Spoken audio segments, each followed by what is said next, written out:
next lecture on the non-homogeneous linear partial differential equation.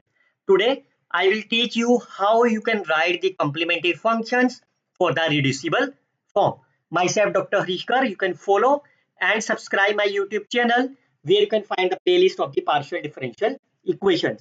जैसा कि आप देख पा रहे हो, last lecture was on the non-homogeneous linear partial differential equations with constant coefficients. इस लेक्चर में मैंने आपको brief features of the non-linear non-homogeneous partial differential reducible and reducible and irreducible के बारे में बताया था. Now as I mentioned you, we already covered the concepts about the homogeneous partial differential equations और इसमें हमने सीखा भी था how we can write the complementary functions. For example, clearly say the given differential partial differential equation is my homogeneous क्योंकि सभी का order same है. How you can write as the complementary functions? तो क्या रूल बताया था मैंने आपको इस लेक्चर में? You can put d is equal to m, d prime to be 1. तो what is the order of the differential equation 2? तो इसके साथ दो arbitrary functions आएंगे f1 and f2. पहला f1 पहले क्वांटिटी के लिए तो ये क्या बन जाएगा m plus 1 is equal to 0. तो m की वैल्यू कितनी आ गई? -1. तो solution will be y plus mx. y m is my -1x. Similarly second के लिए करोगे m minus 2 is equal to 0. m is my 2. So solution will be y plus mx. m is my 2 where f1 and f2 are the arbitrary functions. यहाँ तक तो हमने previous lecture में सीख लिया था. Now the question is how we can write the complementary functions for the non-homogeneous part. The concept is very simple. I can firstly write for you. You can see that f1 के अंदर जो लिखा हुआ है वो similar है. Fine. सिर्फ और सिर्फ जो आपके पास एक्सपोनेंशियल का डिफरेंस आया है आपके पास. फाइन. तो इस लेक्चर में मैं आपको डिटेल में समझाऊंगा how you can write the complementary function in a very simple manner. So as we all knows how we can find the solution of any partial differential equation, we always need to find the complementary functions and the particular integral. And whenever phi right hand side is my 0, what does it implies? That means the particular integral will be 0. Fine. Now once you have the non-homogeneous linear partial differential equation, that will be discretized into the two parts, reducible and irreducible. Irreducible मतलब जिसके आप linear factor बना पाओ, which you can decompose into the linear factor, और irreducible का मतलब जिसको आप linear factor में नहीं decompose कर सकते. Now consider the reducible non-homogeneous. अगर आप और फीचर जानना चाहते हो reducible और irreducible के बारे में तो आप ये previous lecture सुन सकते हो आप. Fine. Now consider the non-homogeneous reducible partial differential equations. Fine. तो अगर reducible है तो इसका मतलब क्या, मैं इस f को लीनियर फैक्टर में लिख सकता हूं. Let's say a of d plus b of d prime plus c is equal to 0. ये तो एक फैक्टर हो गया, हो सकता है एक से ज्यादा भी हो, तो I can write as a1, b1, a2 and then so. How you can write the solution is very simple. I can firstly write, मैं आपको एक सिंपल यहाँ पे बता देता हूं. Let's say ai of d plus bi of d prime plus ci of u. अगर आपको इसका cf लिखना हो कंप्लीमेंट्री फंक्शन तो आपको क्या करो, पहले c के लिए लिखना कांस्टेंट के लिए e की power minus ci divided by coefficient of the d into x y x. तो d का कोफिशिएंट क्या होता है, d is my operator with respect to x into f. अब इस c को भूल जाओ तो बाकी क्या रहेगी पीछे, होमोजीनियस. तो होमोजीनियस का रूल क्या था आपके पास, कैपिटल D को m, d प्राइम को 1. तो इसमें फिल करो क्या बन गया, ये ai into m plus bi. तो यहां से m की वैल्यू कितनी आ गई, y माइनस m की वैल्यू कितनी आ गई, bi over ai.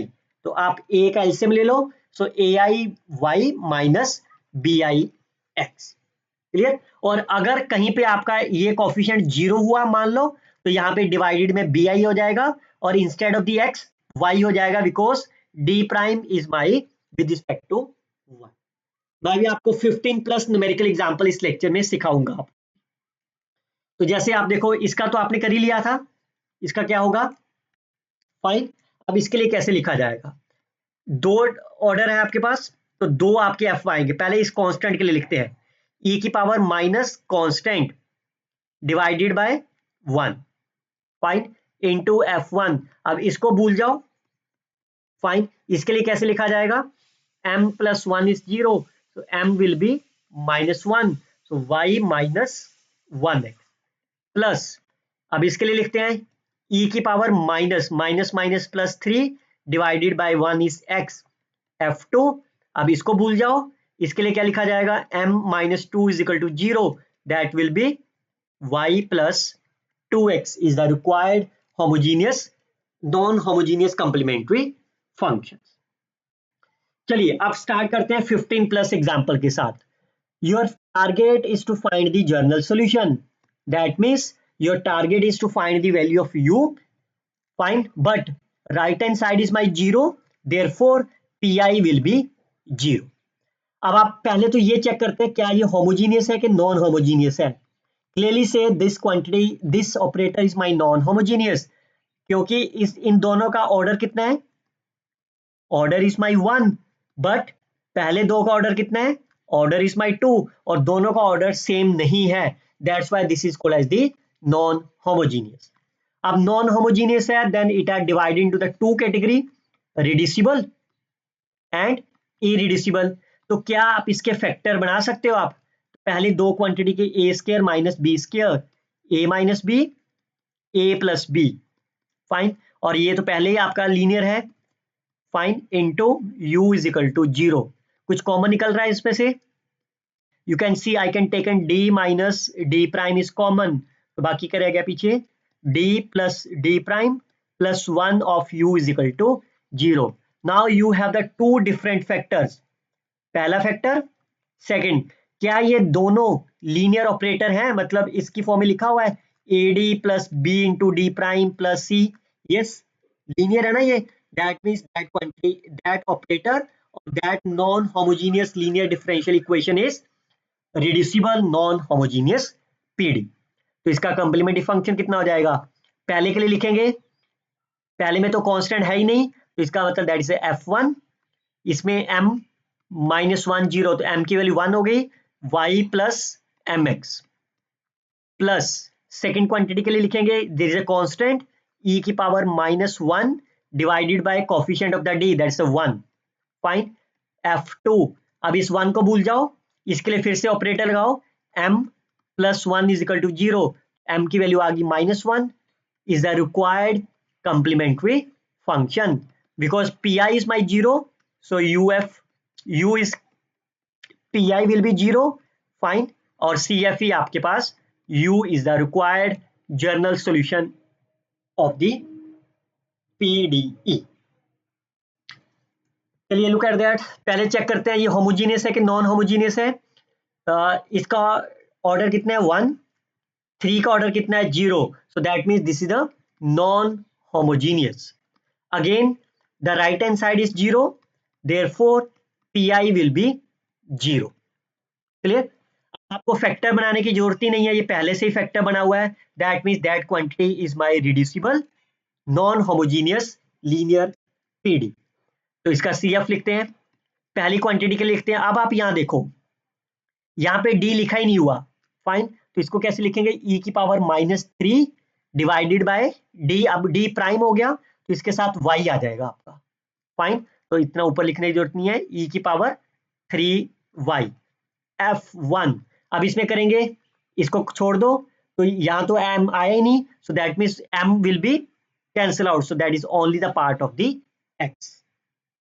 Second quantity के लिए e की पावर -3 ऑफ x f2, अब इसको भूल जाओ, तो that will B m -1 is 0, so m will B 1, y plus 1x is the required complementary function of the PDE, because pi is my 0, fine, so therefore u is equal to complementary function is the right answer of the problem। Look at the third one, check whether it's a homogeneous or non-homogeneous। always remember, fine, आप एक remember रख लो, whenever the constant term is present, whenever the constant term is present in the partial differential equation, that is always called as the non-homogeneous linear PDE. Fine. अब आप check करते हैं क्या ये reducible है कि non reducible. It are only factor बने हुए हैं आपके पास, लीनियर में पहले ही है ना, that is called as the reducible non homogeneous PD. तो लिखो कंप्लीमेंट्री फंक्शन, इसके कॉरस्पॉन्डिंग लिखते हैं. Constant is my 2 divided by coefficient of the D into 3 f1. तो m लगाओ, कांस्टेंट को भूल जाओ, बाकी बच क्या पीछे 3m is equal to 0. That means m is my 0. So y plus mx, m is my 0. Plus second के लिए लिखते हैं e की power -7/2 into x f of 2. तो इसके लिए बनाओ, कांस्टेंट को भूल जाओ, that will be 2m plus 5 is equal to 0. So y plus mx, m is my 5/2x. और you can take the LCM, 2x/3 f1 of y plus e की power -7x/2 2y minus 5x of the f2. ये जो divided में 2 आएगा वो f2 के साथ adjust हो जाएगा. That f1 and f2 are my arbitrary functions. Look at the third one. Again the constant term is present, so that means this is a non-homogeneous linear partial differential equation. और आप देख भी सकते हो सभी term आपके linear term में है. इसको अलग अलग ऑपरेटर मान लो ना, d और d प्राइम मान लो, d minus 2d prime minus 3 is equal to 0. So that is a reducible non-homogeneous linear PD. Order कितना इसका 3. तो इसका मतलब इसका जो सोल्यूशन आएगा वही CF होगा ना, because PI is my 0. Fine. तो CF ही आपको लिखना है. इसमें 3 आएंगे आपके पास, F1 फाइन, फिर F2 के साथ आएगा, और फिर क्योंकि इसका ऑर्डर 3 आपके पास है. चलिए सबसे पहले इसके कॉरस्पॉन्डिंग लिखेंगे अकेला D के साथ.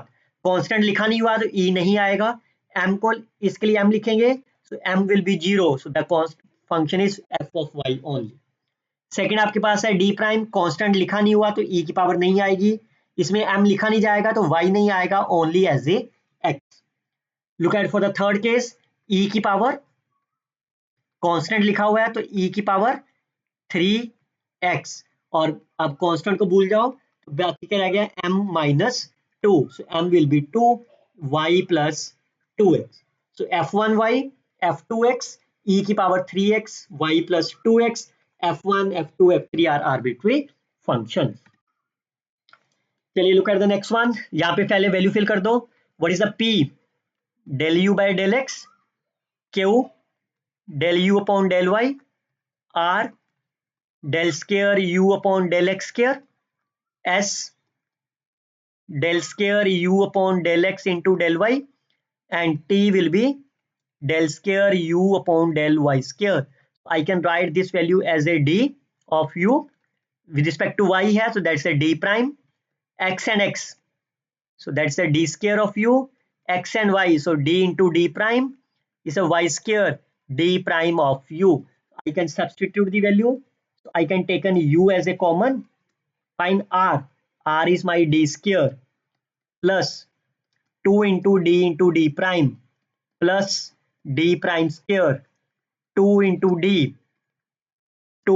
d prime plus 1, because मैंने u कॉमन ले लिया. Fine. Now check whether is a homogeneous or non-homogeneous. Again you can see the constant term present. Moreover, the order of these two quantities my 1, order of the first 3 quantities my 2. That's why this differential equation or the partial differential equation is non-homogeneous. क्या इसके factor बन सकते हैं? तो let's see. पहले तो इसके factor बना लो ऑर्डर 2 के. That's a plus b whole square. Fine. इन दोनों में से कॉमन निकाल लेते हैं. इसे d plus d prime plus 1 of u is equal to 0. Fine. Now again it look like say a square plus 2a plus 1. अगर मैं a d plus d prime को a ले लूं that will B A, fine. तो यही बन गया ना ये आपके पास। So that means it's a linear factor. Square का मतलब 2 बार लिख लो, that's a linear. Fine, which is a reducible non-homogeneous linear. Again the pi will be 0, so the general solution is the only complementary function. अब मैं सबसे पहले लिखता हूँ इस 1 के लिए, कांस्टेंट 1 है, e की पावर -1 इंटू एक्स, f1 इस, अब कांस्टेंट को भूल जाओ अब आप, so that will be m plus 1 is 0, m will be -1, y minus, ये तो हो गया पहले के लिए। अब स्केयर का क्या रूल बताया था, रेपिटेशन, तो रेपिटेशन में क्या करना होता है, सेम वैल्यू लिख दो साथ में x के साथ मल्टीप्लाई करके, and that is the solution of the given non homogeneous reducible partial differential equation. Okay, look at the next one which is, ये लीनियर है आपके पास, ये लीनियर नहीं है डी स्केयर, क्या आप इसको लीनियर बना सकते हो? Yes, I can taken D as a common, तो ये बन गया डी प्लस 3 टाइम्स डी प्राइम, और ये आपके पास ऐसे ही है, तो सारी क्वांटिटी लीनियर हो गई ना, that is a reducible non homogeneous form. Again P I is my 0, so u is nothing but my C F only. सबसे पहले इसके लिए लिखते हैं, 7 के लिए लिखेंगे तो e की power -7 divided by coefficient of the D, fine, f1, तो कांस्टेंट को भूल जाओ, तो that will be 2m -3 is equal to 0, तो f is equal to y, यहां लिखता हूं मैं y प्लस mx, फाइन, और 2 में एलसीएम ले दे रहा हूं, so that will B 2x plus 3y, fine. ये तो हो गया पहले के लिए, लेकिन पावर 2 भी है, इसका मतलब आपको रिपीट करना है इसी को, प्लस x e की power -7/2x f2 2y plus 3x, ठीक है जी। अब अगले के लिए, ये d के लिए लिखेंगे, फाइन, इसमें तो कांस्टेंट है ही नहीं, तो e की पावर आएगी नहीं, ओनली f3, तो d के अंदर m फिल करो, अकेला m ही रह गया ना, तो m will be 0, so y plus 0x। Next के लिए, इसमें भी कांस्टेंट कोई नहीं है तो e नहीं आएगा, डायरेक्टली f, तो लगाओ इसमें m plus 3 is equal to 0, m will be -3, और आप देख भी सकते हो इसका पूरी डिफरेंशियल इक्वेशन का ऑर्डर कितना है, order is my 4, so you have the 4 f1 f2 f3 f4 are the required general solution of the problem. चलिए फिर से इसको r को कन्वर्ट कर दो, D square, s is my d into D prime, और p is my d of u is equal to 0, fine. क्या आप इसके फैक्टर बना सकते हो? नहीं, पर लेकिन कॉमन निकाल पा रहे हो आप, d आप कॉमन निकाल रहे हो, अगर तो फैक्टर बना सकते हो फैक्टर बना लो, बट इसमें से कॉमन निकल जा रहा है। Now you can see that ये दोनों आपके क्या हो गए, linear, therefore this is the reducible non homogeneous linear PDE, constant आ गया ना यहाँ पे, और नॉन होमोजीनियस क्यों है, इसका ऑर्डर कितना है 1, इसका ऑर्डर 2 है, इसका भी 2 है, लेकिन दोनों का सेम नहीं है, तो इसका ऑर्डर कितना है 2, तो 2 आपके पास f1 f2 आएंगे। पहले के लिए लिखते हैं, कांस्टेंट नहीं है तो e नहीं आएगा, m will be 0, that means f of y, second will be e की power minus of 1x f of 2 y plus 1x is a required general solution of the partial differential equation. Okay, look at the next one. Again, it's non-homogeneous. इसके factor बना लो, a minus b, a plus b, fine, इसमें से minus of 3 common, d minus d prime. Now clearly say you can take d minus d prime is again common. The rest of the expression becomes d plus d prime minus of 3 is equal to 0, which is my reducible non-homogeneous partial differential equation. Again, the pi will be 0, so u is nothing but my complementary function. पहले के लिए लिखेंगे there is no constant involved, there is no exponential part involvement. So f1 that will be m minus 1 is 0, which is y plus mx. Second is the constant -3, so minus minus plus of 3, f of 2, what is the d plus d prime is y minus 1x is a required general solution of the problem. Again, it's a non-homogeneous. Fine. So can you factorize them? How it is possible? अगर आप इन दोनों में से d common निकालते हो, that will B d minus d prime, लेकिन यहां से कॉमन नहीं निकलेगा. Any other way? I can rearrange them. I can write d square minus 1 और यहां से d प्राइम कॉमन लेके d minus 1. Is it fine? अब तो हो सकता है ना. Now again you can see I can take d minus 1 common throughout, so it's a plus b, a minus b. Fine. Now clearly say these are my reducible non-homogeneous PD. Sorry, ये पिछला question copy हो गया. Fine. This side. Fine. Now इसका solution कैसे लिखा जाएगा? इसके corresponding is a constant e की power 1x m is equal to 0, तो इसके लिए ओनली fy हो गया. 1x e की power minus 1x and y plus 1x is the required arbitrary, is the required general solution of the problem. चलिए इसके लिए लिखते हैं.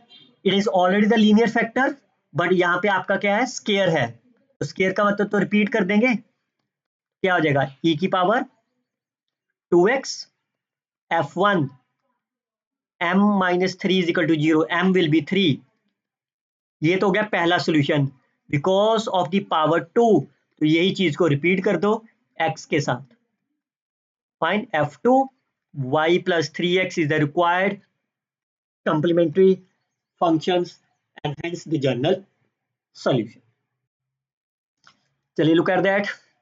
Again is a non homogeneous. इसका डिग्री 1 है, इसका 2 है फर्स्ट का. अगर मैं इसमें से निकालूं 2 common, so it's a d plus d prime. Fine. और इसके पहले में से इसके फैक्टर बना सकते हैं ना, d square minus 2 into D prime plus d into D prime minus 2 into D prime square. यही बनेगा ना फैक्टर. तो क्या बन जाएगा इसमें से? d is common, d minus 2 prime, d prime is common, d minus. Fine. तो ये क्या बन गए फैक्टर आपके? d plus D prime and d minus 2d prime. तो क्या कॉमन हो गया इसमें से? d plus D prime is common, d minus plus of 2. Now clearly say both the terms are my linear. If it is linear, we call as a reducible homogeneous. So लिखो pi will be 0 because the right hand side is my 0. तो करो पहले के, इसमें कोई भी constant नहीं है. There is no exponential, only the f1 m plus 1 is equal to 0. m will be minus 1, y minus mx plus there is a constant term e की पावर माइनस कांस्टेंट f2. बच्चे minus 2 के साथ coefficient of the d भी आपको divide करना है. ठीक है. f2 के साथ m minus 2, that will B m is equal to plus of 2 is the required general solution of the problem. चलिए, these 11 questions as an exercise for you. Let me know if you have any doubt. You can solve it and verify your answers. Fine. And let me know if you have any doubt in any of the problem. We will see the 15 plus examples for the irreducible form of the non-homogeneous in our next lecture. Till then, you can share this video with your friends, like and comment on the videos. Best of luck, students. Happy learning.